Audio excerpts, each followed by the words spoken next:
Hello and welcome. Come with me as I visit little free libraries at the beach in autumn. Whenever we travel in our camper, I like to bring a shoebox full of books that I would like to unhaul into little free libraries. So, since it was autumn, I was on the search for autumn decor, which I found in abundance at our campground. Before we started on the Little Free Library tour, we stopped at Duck Donuts and got their apple pie donut, which was possibly the best donut of my entire life. One of my favorite aspects to visiting Little Free Libraries is that you get to drive through neighborhoods you wouldn't normally drive through, and we got to see all kinds of beach house autumn decorations. So, in this Little Free Library, it may look like it has scant offerings, but I actually found two books from this location. All right, so here I am back at home. I just wanted to, as we see each little free library that I got something from, I just wanted to do a really quick little haul. In the first little free library that we see, I actually got two books. So the first one was Augie and Me by R.J. Palacio. I've read a couple of Palacio's books. I've read Wonder, obviously, and Pony, and my daughter actually really loved Wonder, and I think she's actually read this one from the library, but when she saw it, she was like, yeah, I would love to have that to add to her collection of Wonder books. And then I found this Kazuo Ishiguro book. This is The Buried Giant. He actually has most recently written, I think, Clara and the Sun, but Never Let Me Go and The Remains of the Day, which I think is a movie and very well known, are also two books that he has written. It actually says on here that he is the winner of Nobel Prize in Literature. And so I've actually not ever read any of his works. I've checked out a couple of them from the library, but I never got to them. And so I thought, first of all, the cover is beautiful, but I also thought that this way I wouldn't have the pressure of the librarian needing to get the book back. I can just go ahead and read it at my own speed. This is one of the best finds that I got on this entire trip. So at the next Little Free Library, I found an adorable cozy mystery. It just looked so perfect for Thanksgiving and Christmas time period, but I didn't actually grab it. I also wish that I had gotten this middle grade book, and as I'm editing it, I'm thinking, oh, I should have just grabbed the Wollstonecraft Detective Agency book, but I didn't, alas. And then I also found What Dreams May Come. I don't know if you've seen that movie, but it has Robin Williams in it, and I actually love it. It has a lot of adult themes in it, but it is a phenomenal movie. This next Little Free Library actually had little light pucks in them, which I thought was such a great idea, especially since it's the beach. People come at all hours of the day, and so that way you could light it up and see what books there are. I did see this Lethal White by Robert Galbraith, which of course is J.K. Rowling's an alternate name for her, but I did not get it. It was too thick to carry in our camper. I grabbed Fahrenheit 451 by Ray Bradbury. I read this in high school and really loved it.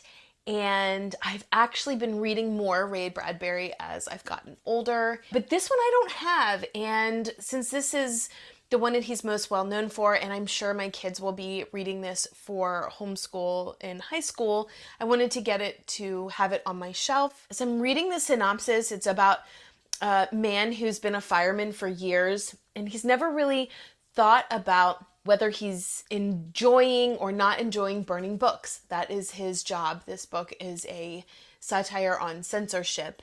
And then he meets a 17-year-old girl, and she kind of shares the history of, hey, we didn't always live in a society where we burned books out of fear. He then meets someone else who kind of talks about the future and gives him hope of, hey, we could change what's happening right now.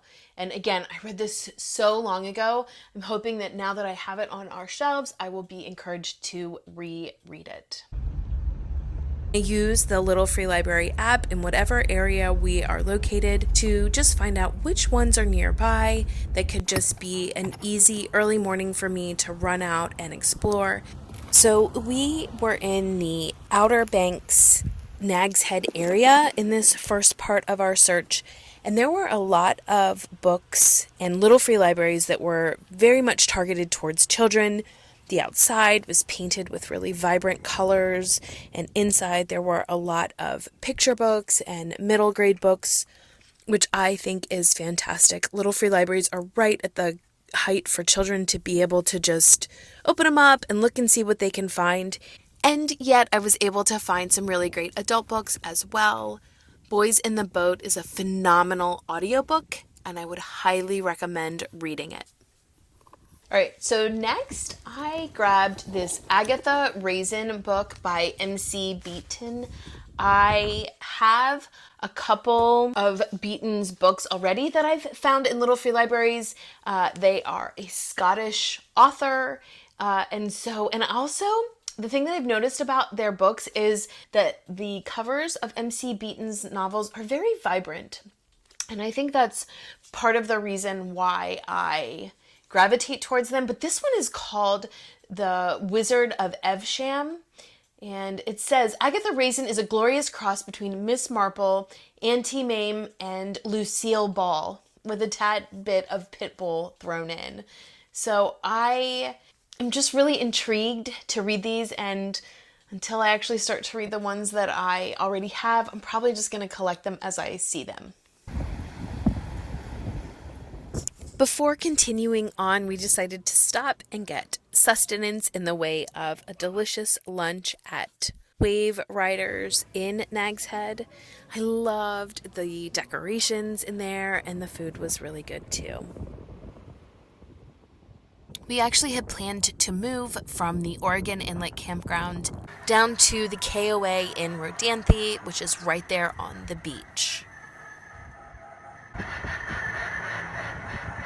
There are actually a lot of Little Free Libraries in the Rodanthe Salvo Waves area in North Carolina. There is a civic association that seems to put up a lot of the Little Free Libraries because there was kind of a uniform design to them. But it was very convenient to just use the app and find the half a dozen Little Free Libraries that were right in that area.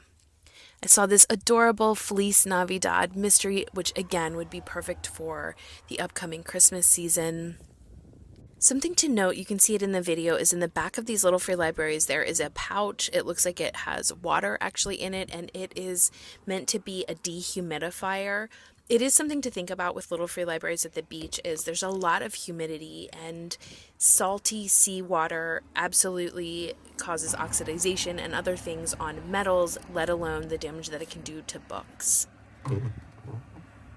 I went ahead and grabbed this Heathcliff book. Again, as I mentioned, there was a lot more water damage to the books that were down in Rodanthe. And so this one, while it is very scarred, it obviously is a very well-loved book. It's got the scars on the cover. I've actually tried to clean some of these stains and it's not coming off.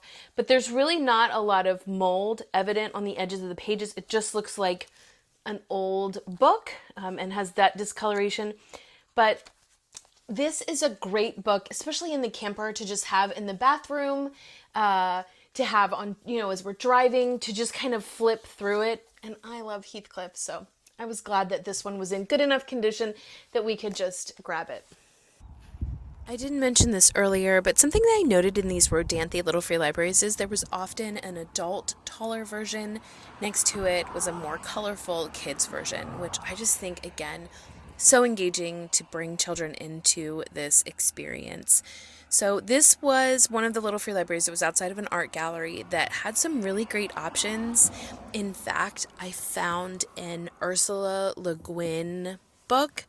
I've just started her Earthsea trilogy. I was so excited to find this book, but it had so much water damage and mold on it that I could not take it from there. So it's just something to note as you're looking in Little Free Libraries. You do want to make sure that you bring back books that don't have mold in them.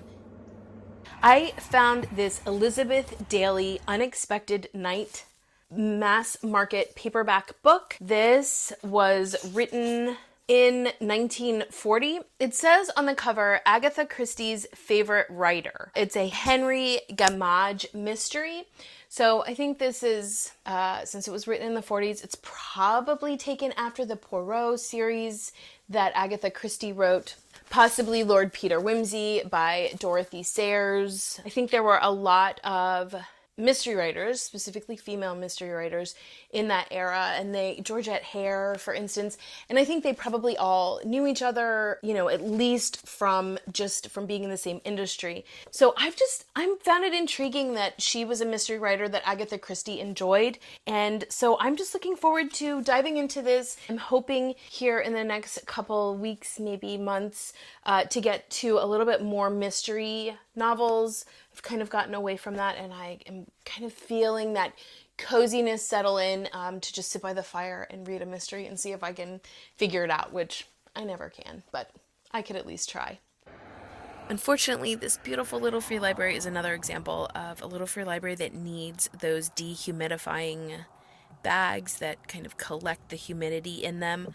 I found this adorable Calvin and Hobbes book that I would have grabbed, but it had a lot of moisture damage. The next Little Free Library had these really beautiful copies of books that I'm guessing the author put in there. It just seemed like something that a smaller indie author would do, and it looked like a wonderful set. Again, I'm concerned about room in the camper as I'm collecting these books, but also the Civil War area is not my favorite historical fiction, so I left them. Hopefully somebody will find them and enjoy them.